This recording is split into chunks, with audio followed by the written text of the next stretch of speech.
Salut les amis, j'espère que vous allez bien. On se retrouve aujourd'hui pour l'analyse d'un nouveau projet sur la première brique. Ce projet s'appelle le Harold. Il sort lundi, donc à 15 h, lundi 20 novembre. C'est une collecte assez conséquente de 705 000 €. Le montant maximum par investisseur, c'est 5 000 € et on a une rentabilité donc prévue de 11% sur 18 mois. 18 mois, c'est la durée contractuelle donc du projet. Alors juste avant d'analyser la plaquette, comme toujours, petit point sur voilà, mon tableau de bord. Pour le moment, j'ai investi en cumulé 161 000 € sur 94 projets. J'ai une rentabilité de 12,21% de rendement moyen. Voilà, c'est avec les codes bonus et sachant que si toi tu découvres la première brique, tu peux également investir sur cette plateforme et obtenir 1% supplémentaire si tu utilises le lien en description. Alors petite information, j'ai interviewé Hugo Bert, cofondateur de la première brique. Il a annoncé donc que le compteur des investissements en cours, donc sur les projets voilà actuels, va être ajouté dans les prochains jours. Donc ça c'est important parce qu'on l'avait avant sur l'ancienne version, on l'a plus depuis la nouvelle version en lien avec l'agrément PSFP, mais ça va revenir et donc ça c'est une bonne chose. Donc maintenant on va analyser donc la plaquette et n'oublie pas que voilà, tu dois absolument également à ton niveau lire cette plaquette. C'est important que tu te fasses ton propre avis parce que je te le rappelle, en crowdfunding immobilier il y a des risques d'illiquidité et également de perte en capital. Alors ce projet est 705 000 €, 11% de rendement, 12 mois de durée cible, sachant que la durée contractuelle peut aller jusqu'à 18 mois. Donc cette opération se situe à Beaune, à proximité de Dijon, dans le département de la Côte d'Or. Le projet consiste en l'achat de 2 appartements de 65 et 169 mètres carrés dans le but de les rénover. Donc ça c'est intéressant, on est sur une pure opération de marchand de biens, ça change des opérations de promotion immobilière ou de refinancement comme il y a eu voilà, ces derniers temps sur la première brique, notamment les opérations de refinancement. En ce sens, des travaux de second œuvre seront entrepris, les lots seront revendus après réhabilitation sous le dispositif du déficit foncier. Donc ça peut intéresser certaines personnes qui sont assez fiscalisées pour réduire leur imposition. Donc on a 33% du chiffre d'affaires après financement de marge, donc ça c'est une bonne chose, et l'opération est pré-commercialisée à hauteur de 100% via 2 promesses de vente. Donc on va voir derrière le détail de cette pré-commercialisation, mais c'est vraiment très intéressant d'avoir déjà de potentiels acquéreurs.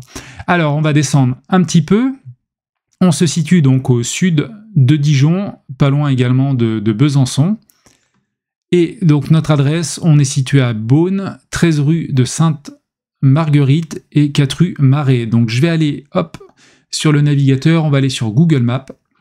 Donc voilà la commune. C'est assez intéressant parce qu'on voit vraiment le centre est situé. Alors peut-être qu'il y a des parties fortifiées ou ce genre de choses. C'est très intéressant, c'est tout concentré voilà à ce niveau-là. Et donc notre bien, il se situe ici.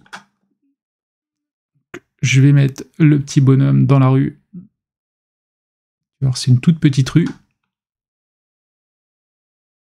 Voilà. Alors je vais me décaler un petit peu, tu vas voir. Ça a l'air sympa comme petit village ou petite ville. Alors, ce que je voulais te montrer, voilà, c'est ce bien-là. Voilà, où il y a les petites grilles là devant les fenêtres au rez-de-chaussée. Et donc les logements sont à ce niveau-là. On pourrait se balader un petit peu. Hop. Je crois qu'il y a une petite place au bout.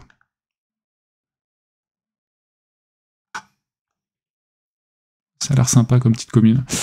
Alors, la plaquette, je reviens à ce niveau-là. Donc la population a baissé de quasiment 5% sur les 5 dernières années. Alors attention, hein, c'est des données entre 2014 et 2019, on n'a pas les informations récentes. Donc il y a une petite baisse, voilà, c'est à noter.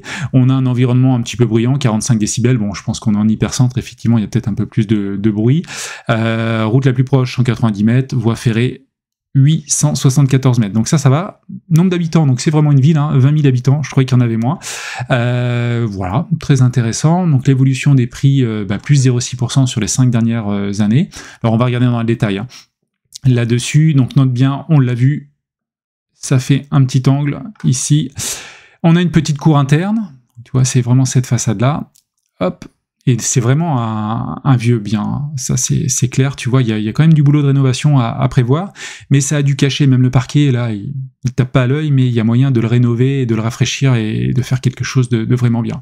Alors, le bilan financier, on a côté foncier, 389 000 €, le foncier a été acheté 360 000 €, je te rappelle qu'on prête 705 000 €, donc tu vois que le foncier, c'est pas grand-chose dans le projet, c'est 45%, bien sûr, parce qu'on achète des biens à rénover. Il l'a pas acheté très cher, hein, 1538 € le mètre carré, donc effectivement, il y a des travaux, mais c'est pas acheté très cher, et donc on a une partie travaux pour 1407 € le mètre carré. On est donc à 329 000 en termes d'enveloppe, 38%. Et on a 5% d'aléas. Après, le petit problème ici, c'est qu'on n'a pas le détail donc des travaux pour les 2 appartements pour voir voilà, sur quoi ça porte. C'est un petit peu dommage, mais c'est comme ça. Donc on a une ligne à 102 000 € pour le petit appartement de 65 mètres carrés. Alors petit entre guillemets parce que c'est un T2, T3 là. Et le gros, par contre, effectivement, on double le budget. Même si en nombre de mètres carrés, on est quasiment à x3. Là, on le double. Donc, beau budget travaux. Donc, attention là-dessus, parce qu'effectivement, quand il y a des travaux, il y a des risques, mais c'est aussi en faisant des travaux que tu génères de la marge sur des projets. Alors, le prix de revient, 863 000 €. Et là, ce qui est très intéressant, c'est qu'on a 2 compromis de vente qui ont été signés. Donc ça, c'est top. L'appartement de 36 mètres carrés donc, est prévu pour être vendu à 356 000 €. Et le gros appartement, 926 000 €. Donc effectivement, c'est sacré billet. C'est des biens voilà, qui seront assez haut de gamme, je pense, en sortie, qui ont du cachet, comme on dit. Le foncier, donc 254 000 €. Et surtout, il y a le forfait trafo qui a été rajouté. Voilà. Donc on comprend que il y a vraiment une plus-value grâce aux travaux qui permet de ressortir avec ces prix-là. Donc le prix de sortie, 5 480 € le mètre carré. On va regarder en suivant sur meilleurs agents. On a 33% de marge. Je voulais donc le prix de vente 1 282 000, donc tu vois il génère quand même 400 000 €, 418 000 € de marge, c'est quand même assez conséquent, hein. Donc ça c'est top, un tiers du projet. Donc dans le cadre du déficit foncier, la charge foncière et le forfait travaux doivent être dissociés afin de permettre aux acquéreurs de bénéficier de la réduction fiscale liée à ce régime. Donc ça c'est très important parce qu'on va aller chercher des acquéreurs qui ont de l'argent potentiellement, qui sont finançables et qui cherchent à faire du déficit foncier, donc de baisser leurs impôts chaque année. Donc ça c'est une bonne chose. Alors le prix de sortie, je te disais, on va aller sur meilleurs agents. Voilà, j'ai mis la rue précisément. Donc pour des appartements, on est entre 2004 et 4009 et un prix moyen de 3002. Donc comme tu le vois, en prix de sortie, on est très très élevé. Donc on va voir comment il le justifie. Il y a toujours une petite slide là-dessus côté la première brique, mais pour l'instant, il faut savoir qu'on sort vraiment au-dessus du prix haut du marché. Donc attention là-dessus parce que c'est pas anodin, surtout qu'on a un compromis et si le compromis venait à être cassé, on va voir les conditions suspensives, ça pourrait être délicat pour retrouver un acquéreur. Donc l'intégralité des travaux sera réalisée par une entreprise générale. Bon ça ok, simplification. L'objectif de la rénovation est de conserver le charme de l'existant avec les parquets, les moulures.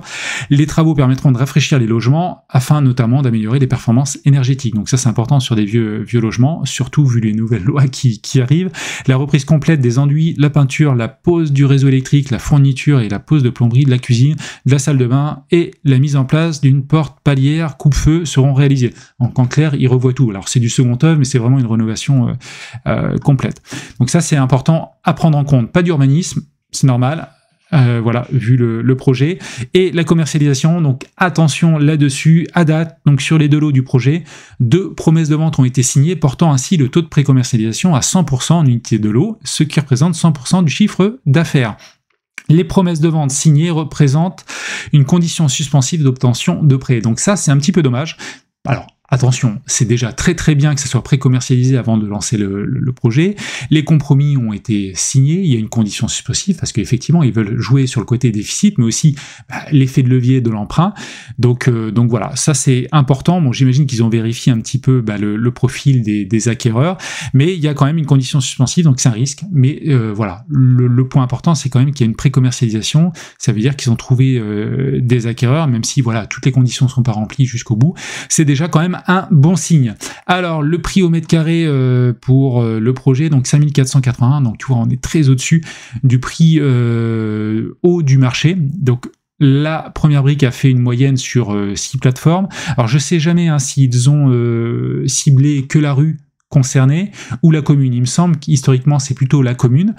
Pourquoi c'est important? Parce que la localisation, comme je te l'ai montré, bon, on va regarder sur meilleurs agents. On est vraiment en hypercentre, quoi. On est vraiment au cœur de la commune et donc les biens ici sont un peu plus chers qu'en périphérie. Alors, dans le cadre de cette opération, Christian vise un prix de revente donc de 5 480 € par mètre carré. Pour les appartements, le prix visé est situé dans la fourchette haute des prix pratiqués sur Beaune, du fait que notre porteur de projet propose à la vente des appartements entièrement rénovés, donc ça c'est vrai.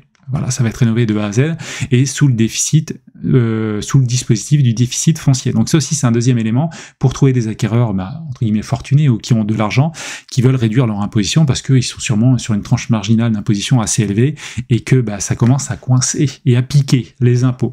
Alors on va descendre, le porteur de projet il est là, écoute, il a 13 années d'expérience, donc ça c'est toujours un plus quand tu as un porteur de projet qui est tout récent, qui fait des projets depuis 1 ou 2 ans, c'est un risque supplémentaire. Donc ça c'est important, il y a de l'expérience. Il a créé donc une société en 2020, donc j'imagine qu'il avait une société auparavant. Mais donc cette société a été créée en 2020 et a vocation à porter les opérations de marchand bien réalisées à titre professionnel, tel le Harold. Alors le bilan de cette société, écoute, elle est pas trop ancienne, puis il n'y a pas grand chose à en retirer, j'ai l'impression. Capitaux propres, donc 112 000 €, les dettes, voilà, très peu. Donc là on est en termes de ratio, on est très très bon, donc ça c'est satisfaisant, et donc voilà, là-dessus il n'y a pas de difficulté sur le profil de la société. Alors si une personne, je regardais ça aussi en préparant la vidéo, qui a déjà fait ce type de projet, donc achat d'un ensemble immobilier et revente à la découpe des appartements, alors là c'était en l'état, il a quand même fait un ravalement de façade, rafraîchissement aussi complet des cages d'escalier, donc il touche quand même un petit peu aux travaux, donc ça c'est important, et là quand même sur ce projet-là il a dégagé 58% du chiffre d'affaires, donc c'est assez conséquent. Voilà, donc concernant les garanties, autre point clé toujours à regarder sur les plaquettes, donc on a une caution personnelle de 846 000 €, et puis une hypothèque de premier rang inscrite, donc ça déjà c'est très important, mais il faut toujours regarder la couverture hypothécaire qui est que de 51%, parce qu'on prête 700 000 €, petit peu plus, et voilà, le foncier est à hauteur de 300 000 € pour faire simple, un petit peu plus, 350 ou 360, je ne sais plus exactement, mais bon, on a une couverture hypothécaire de 51%, c'est vraiment peu, mais c'est classique sur les projets où il y a des travaux. Donc les travaux envisagés sur les appartements contribueront à renforcer la valeur du bien, ce qui se traduira par une amélioration croissante de la couverture hypothécaire. Donc ça c'est vraiment important à prendre en compte, et ce qui est vraiment important, c'est ce qu'explique la première brique juste en dessous. Pour votre parfaite information, nous décaisserons 400 000 € chez le notaire au moment de l'acquisition du foncier, donc ça c'est un premier point important. On donne pas tout, donc on donne 400 000 € pour que l'acquisition et l'achat puissent se faire, portant ainsi donc la couverture hypothécaire à 90%, et les fonds liés aux travaux seront ensuite décaissés au fil de l'eau et sur présentation des photos de l'avancement de ces derniers pour s'assurer que le niveau de couverture de l'hypothèque évolue positivement. Donc ça c'est bien, dès que la personne fournira les preuves, les justificatifs, les photos, on lui donnera un petit peu plus d'argent, et à chaque fois qu'on lui verse de l'argent, ça veut dire que voilà, la couverture hypothécaire augmente, et ça c'est rassurant parce que nous effectivement si le projet capote à un moment donné, c'est important qu'on ait des garanties. Voilà, donc écoute, concernant ce projet, petit bilan global là, sur la dernière slide, 158 000 € apportés par le porteur de projet, nous on prête 705 000 €. Alors le porteur n'apporte que 18%, bon c'est mieux que 10%, parce qu'on a déjà vu des projets où c'était entre 5 et 10, donc 18% c'est pas mal. Effectivement moi j'aime bien quand ça tourne autour de 20-25%. Voilà, mais 18% c'est correct. On est donc sur une durée, donc comme je disais au début de la vidéo, de 12 mois, et je reviens sur le bilan financier pour faire un petit peu la synthèse. Donc effectivement il y a un risque parce que il y a des risques tout le temps, mais concernant les garanties, on aime bien avoir des hypothèques de premier rang avec une couverture à 100%. On ne l'a pas ici, mais c'est normal parce que c'est un projet avec des travaux. Néanmoins, cette couverture hypothécaire va augmenter avec le temps à chaque fois que des enveloppes vont être dégagées pour les travaux, donc ça c'est toujours un plus, c'est une sécurité, d'autant qu'on va donner que 400 000 € au départ. Et c'est un projet avec une belle marge aussi, ça c'est un point important à prendre en compte, 33% c'est marge, on peut faire des crash tests, et moi je l'ai fait, j'ai regardé à 1 million €, on a un prix en fait de sortie au mètre carré qui est pas mal, parce qu'on arrive vers les 4000, 4002, 4003 il me semble, j'ai plus le calcul en tête, mais tu peux le faire à ton niveau, et c'est important de le faire. Tu fais un crash test, tu descends qu'à 1 million, et donc ça veut dire qu'il y aurait une marge que de 140 000, et je crois qu'on est sur une marge globalement de 10%, un truc comme ça, et 10-15%, et en fait ça montre que le prix de sortie à 4004, on s'en sort bien aussi, même à 4000 je pense que c'est bon quoi. Le porteur de projet projet ne perd pas d'argent. Donc ça à prendre en compte. Pourquoi ça à prendre en compte? Parce que vis-à-vis des compromis de vente, il y a une condition suspensive de prêt. Voilà, après, bon, on est déjà avancé dans le projet, à mon avis, ils ont vérifié les profils, donc il y a des chances que ça peut sauter, mais ça peut aussi aller au bout. Donc là aussi, c'est une force du projet d'avoir des compromis de vente déjà signés et en cours. Bah, ça, c'est un gros plus parce qu'on a des acquéreurs et c'est rassurant pour le projet. Donc voilà, moi je trouve ça pas mal comme projet, très intéressant, différent des derniers projets sur la première brique. C'est un projet simple, un classique de marchand de biens, avec des points forts, effectivement, les compromis de vente, la marge, et puis derrière, bah, effectivement, une garantie un petit peu faiblarde, mais qui va évoluer au fil du temps avec cette couverture qui va augmenter au fur et à mesure des travaux. Donc dis-moi ce que tu en penses, voilà, en commentaire, n'hésite pas à liker, t'abonner si ce n'est pas le cas encore, n'hésite pas également à nous rejoindre, voilà, on a des groupes communautaires, d'une part sur Telegram, mais aussi depuis peu sur Facebook, donc n'hésite pas à nous rejoindre, il y a les liens en description, et puis bah moi je te dis à une prochaine pour une nouvelle vidéo, ciao.